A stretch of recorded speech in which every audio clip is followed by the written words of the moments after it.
Politiquement parlant, comment voyez-vous cette année 2018? 2018 va être une année électorale.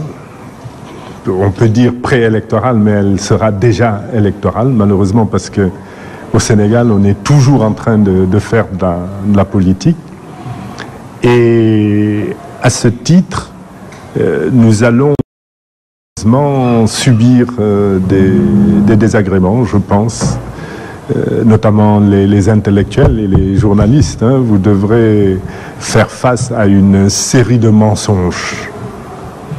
J'utilise un terme peut-être un peu fort, mais il va correspondre à une stricte réalité, parce que j'ai le net sentiment qu'au lieu de se préoccuper des conditions de vie des Sénégalais, le gouvernement en place, avec évidemment à sa tête le chef de l'État, se préoccupe de vendre une situation qui n'est que statistique et qui n'existe pas dans les faits.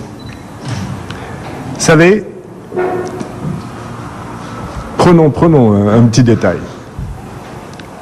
Personne d'entre vous probablement ne sait que nous avons au Sénégal le taux économique le plus régulier dans son accélération au monde.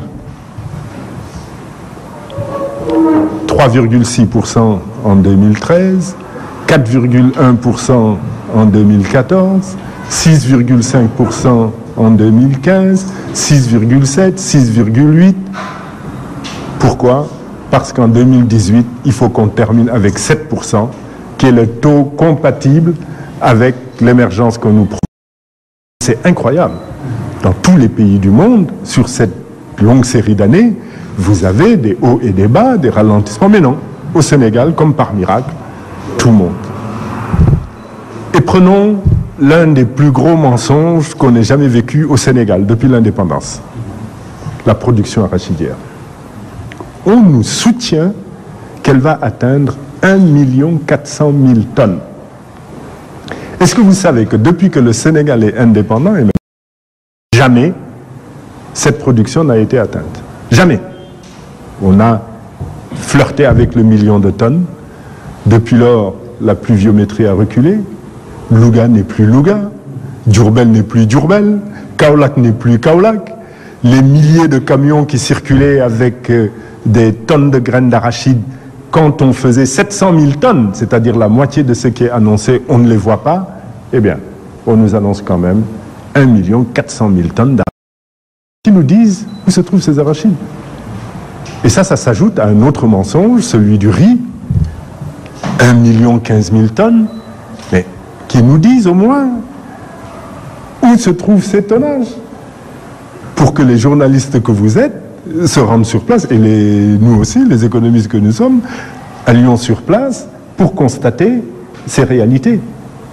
Ce sont je prends les plus grossiers parmi les mensonges, mais nous allons démarche systématiquement, et ce sera encore une année de perdu pour la recherche de la satisfaction des besoins des Sénégalais, malheureusement. Le Sénégal a ce tort d'accorder trop de place à la chose politique. Ben, ça ne va pas faire exception en 2018. Alors, vous dites quelque part qu'il faudrait qu'il montre la véracité de ces chiffres-là pour aller sur le terrain. Et vous, l'économiste que vous êtes, comment faire pour confronter ces chiffres-là à la réalité du terrain? Parce que c'est la difficulté que nous avons. Écoutez, on ne peut qu'attirer l'attention sur le caractère anachronique des chiffres qui sont donnés. Vous ne pouvez pas faire bondir une production arachidière de 1 million à 1 400 000 tonnes en une année. C'est pas possible. Que la consommation des engrais le prouve, il faut que la consommation de semences certifiées le prouve, il faut que l'amélioration de la qualité des sols le prouve. Or, cette amélioration, comme vous le savez, elle ne peut pas avoir lieu en une année. Vous ne pouvez pas, dans aucun pays au monde, faire bondir une production céréalière comme ils l'ont annoncé, de 1 à 2, donc multiplié par 2, en une année. C'est pas possible ça. Alors que l'année précédente, ça c'est l'appréciation macroéconomique. Mais évidemment, quand vous voulez mettre en mal un mensonge ou faire prouver une vérité, vous demandez des preuves. Vous allez à la recherche de preuves. Puisqu'ils disent, c'est un article d'ailleurs, un texte que j'ai signé, puisqu'ils disent que la production de riz est passée de 400 000 tonnes à peu près en 2014 à 1 15 000 tonnes, sur quel site? Pour qu'on aille voir, interroger les producteurs. C'est pas l'État qui produit, que je sache. Nous pourrons interroger les producteurs. Ou alors qu'on aille interroger les rizeries, etc., etc. J'ai lu, mais ça c'était pas une donnée que je considère comme venue de l'État, mais c'est au moins un journaliste de qualité, je crois que c'est Mohamed Gueye du quotidien, qui indiquait que sur les 900 000 tonnes de riz, 400 000 tonnes viennent de la vallée du Sénégal et 500 000 tonnes de la vallée de l'Anambé. Bon, si ce sont des chiffres qu'il est allé chercher auprès des structures détenant cette information. Il faut savoir, et c'est là le rôle de l'économiste, il faut savoir que 80% de la production de riz au Sénégal vient de la culture irriguée. Donc, vallée du Sénégal, vallée de l'Anambé. Et que jusqu'à présent, la vallée du Sénégal produisait 90% du riz irrigué. Et tout d'un coup, en une année, il y a une inversion totale et on a plus de 50% et 60% qui viennent de l'Anambé, 40% de la vallée du fleuve du Sénégal. Je suis désolé, c'est pas possible, surtout que je suis passé, moi, devant les périmètres de la vallée de l'Anambé et que j'ai constaté leur abandon, leur large abandon. Non, il faut qu'on gagne en sérieux en la matière. Mais qu'ils disent, voilà où ces niveaux de production ont été atteints, et à ce moment-là, les Sénégalais, les journalistes, les économistes, les opposants politiques pourront et vérifier. Vous avez également, en matière de taux de croissance, des moyens de vérification. Le meilleur moyen aujourd'hui, puisqu'on va entrer en 2018 dans l'émergence, c'est connu, c'est fixé depuis longtemps, et puis c'est confirmé tous les jours par des déclarations politiques. Ce qu'il faudrait faire, c'est demander à ceux qui ont conçu le plan sénégalais de venir faire son audit. Parce qu'une émergence, c'est pas seulement un taux de croissance qu'on fabrique, ce sont des niveaux de consommation d'électricité par habitant, ce sont plusieurs paramètres qu'il faut vérifier, qu'il faut constater dans leur propre évolution. Mais si vous n'avez que le taux de croissance qui s'améliore pendant que tous les Sénégalais se plaignent d'être mal nourris, d'être mal soignés, aller à l'école correctement, c'est qu'il y a problème. Ce faisant d'ailleurs, je fais remarquer une chose. C'est probablement quelque chose qui va revenir, mais vous avez dû tous constater la grande prudence du chef de l'État lors de son discours du 31 décembre. APSE, avez-vous entendu parler de l'émergence? Mais quand un projet aussi important pour le peuple du Sénégal, mais chaque année, on doit en faire un bilan et évoquer les prochaines étapes à venir. On n'en a pas parlé. Pas un mot sur l'émergence, pas un mot sur le PSE. Vous avez évoqué un taux de croissance avancé par les autorités. Selon vous, quel est le véritable taux de croissance? Écoutez, très sincèrement, c'est trop difficile. Je n'ai pas les équipes pour construire un taux de croissance. Par contre, je me souviens, je n'ai pas suivi cette émission, mais on m'en a rendu compte. un ministre de la République aurait dit oui, mais la méthodologie est la même. Depuis que Abdoul était là et qu'il est parti, on ne voit pas pourquoi les choses changeraient. Mais on ne parle pas de méthodologie. On parle de données dans le processus de calcul du taux de croissance. Et c'est pourquoi j'insiste sur la nécessité d'aller vers la vérité des chiffres. Parce qu'il est certain que quand vous voulez tromper un organe comme le Fonds monétaire international ou la Banque mondiale, vous êtes obligé de démarrer au niveau des données. C'est ce qui se fait. Ils ne vont pas aller, eux, visiter le paysan et puis effectivement, il y a, oui ou non, eu production de tel niveau.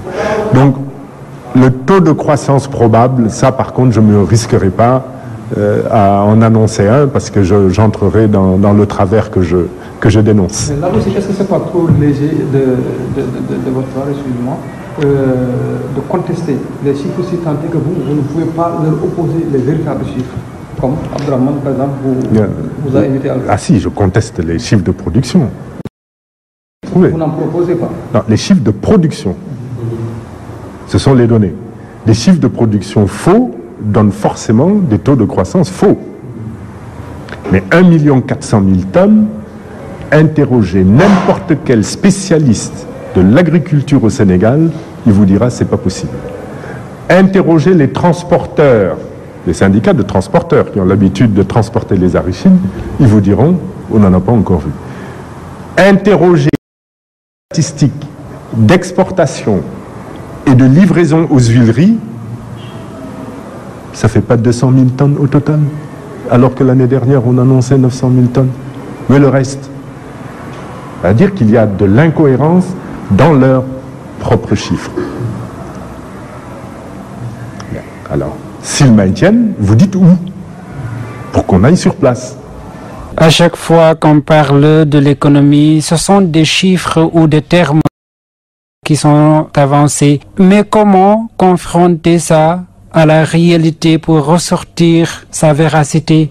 Personne d'entre vous, probablement, ne sait que nous avons au Sénégal le taux de croissance économique le plus régulier dans son accélération au monde. 3,6% en 2013, 4,1% en 2014, 6,7% en 2015, 6,7%, 6,8%. Pourquoi? Parce qu'en 2018, il faut qu'on termine avec 7%, qui est le taux compatible avec l'émergence qu'on nous promet. Mais c'est incroyable. Dans tous les pays du monde, sur cette longue série d'années, vous avez des hauts et des bas, des ralentissements. Mais non, au Sénégal, comme par miracle, tout monte. Et prenons l'un des plus gros mensonges qu'on ait jamais vécu en indépendance, la production arachidière. On nous soutient qu'elle va atteindre 1 400 000 tonnes. Est-ce que vous savez que depuis que le Sénégal est indépendant, et même bien avant, jamais cette production n'a été atteinte? Jamais. On a flirté avec le 1 million de tonnes. Depuis lors, la pluviométrie a reculé. Louga n'est plus Louga. Diourbel n'est plus Diourbel. Kaolack n'est plus Kaolack. De camions qui circulaient avec des tonnes de graines d'arachide.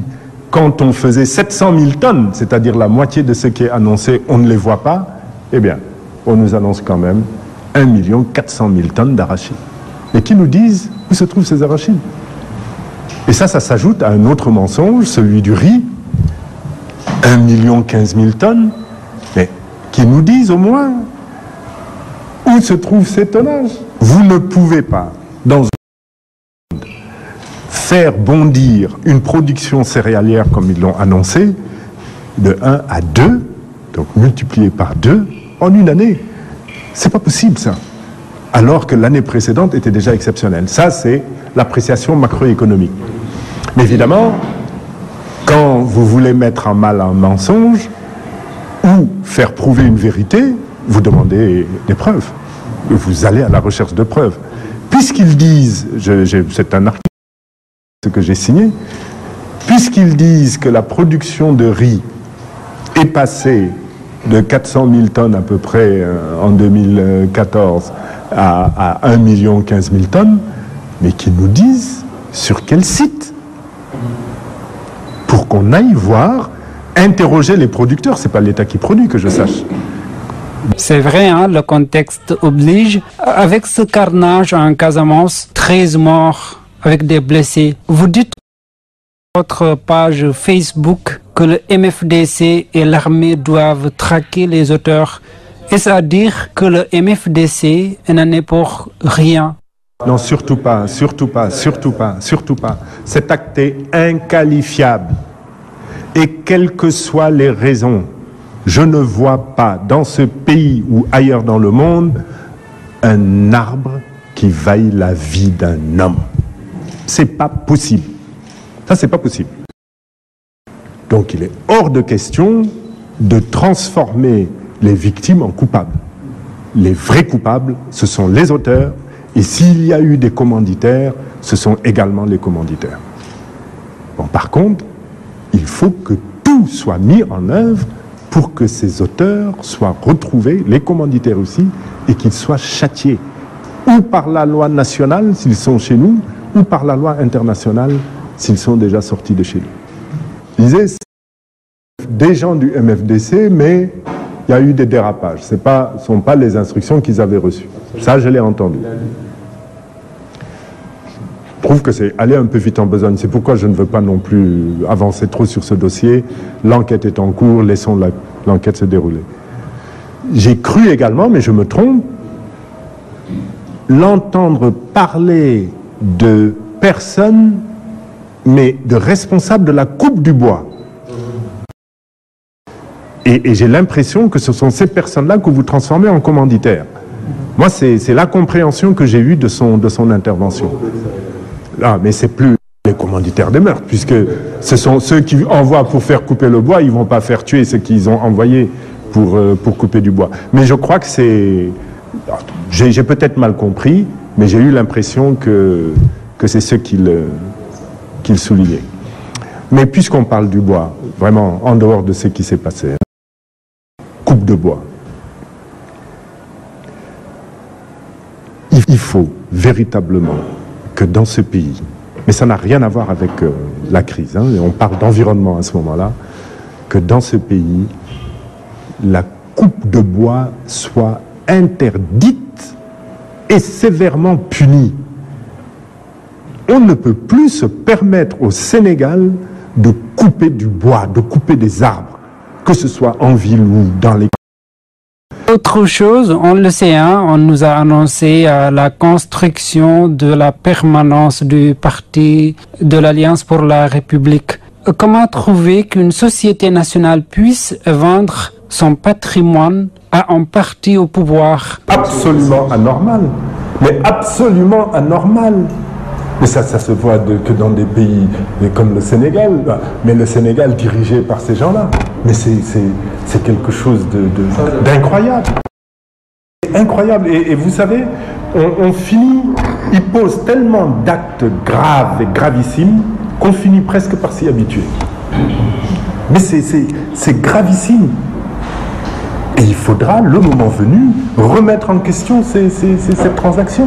Et mais moi, je ne trouve pas les mots pour qualifier ça. C'est incroyable. Incroyable. Et comment je reviens à ce cas-là, j'aime pas beaucoup les noms de personnes, mais regarde, pourquoi confier l'institution financière la plus importante de ce pays à quelqu'un qui n'en a pas les compétences?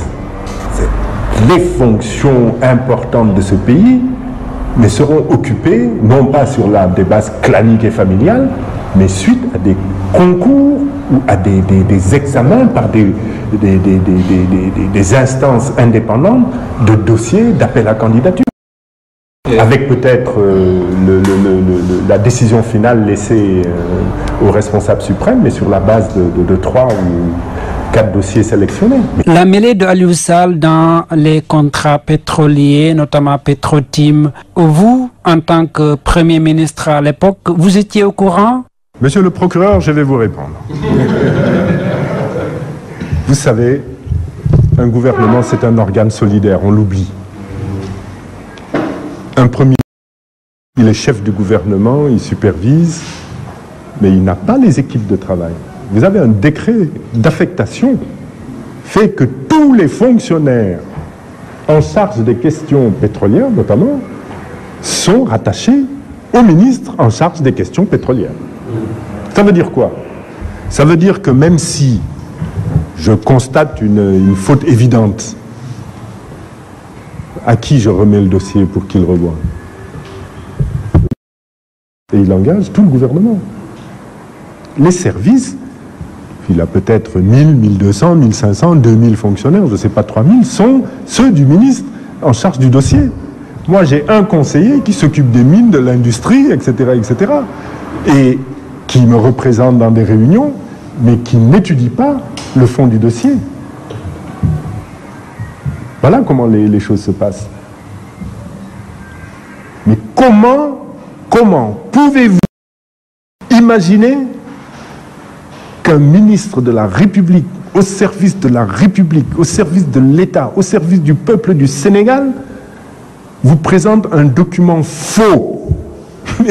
Faux, intentionnellement faux. Parce que l'objectif, c'était de faire attribuer à Franck Timis, à sa société. Vous ne pouvez pas l'imaginer, c'est pas possible. Est-ce que c'est pas la même chose qui est arrivée? Donc le vrai problème,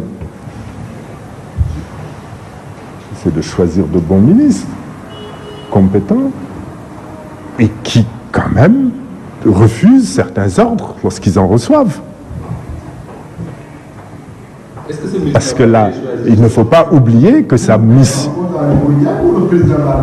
Pardon? Vous mettez en cause le ministre qui a présenté le rapport ou le président de la République? Non, pour l'instant, je mets en cause celui qui a signé le rapport. Vous pensez qu'il l'a fait? Par contre, je trouve anormal que le président de la République, informé par courrier par son ancien Premier ministre, n'ait engagé aucune enquête. Parce que c'est gravissime dans une République. Est-ce que c'est la même chose qui est arrivée avec Thierno Alassane Sall lors de la du contrat total?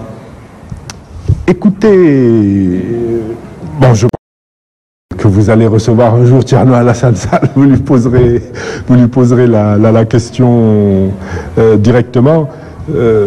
Moi, ce que j'ai dit tout de suite, quand j'ai été informé de la question, j'ai dit, je connais Thierno Alassane Sall. C'est pas quelqu'un auquel vous allez imposer des choses anormales contre les intérêts du Sénégal. Donc, c'est comme ça, je le crois, je l'ai pratiqué, je l'ai vécu. Il a été ministre dans un gouvernement que je... Voilà ce que je pouvais dire. Mais que l'on remette ce pays sur les rails avec un principe de gouvernance simple. Et c'est le sens d'ailleurs de notre politique autrement. Mettons devant les intérêts du Sénégal et les intérêts du peuple du Sénégal. Pas les intérêts de politiciens, de proches, de familles. Quand on a une gestion clanique et familiale du pouvoir, parce que c'est cela, on ne parle pas de Sénégal de tous et de Sénégal pour tous. Or ça, c'est indispensable. Le slogan, il est indispensable au type de gouvernance dont nous avons besoin pour sortir de la difficulté.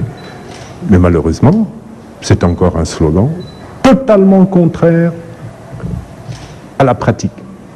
Et le Sénégal de l'exclusion se poursuit, où quand vous affichez, vous le disiez tout à l'heure, opposant, on ne vous écoute pas, c'est pas grave.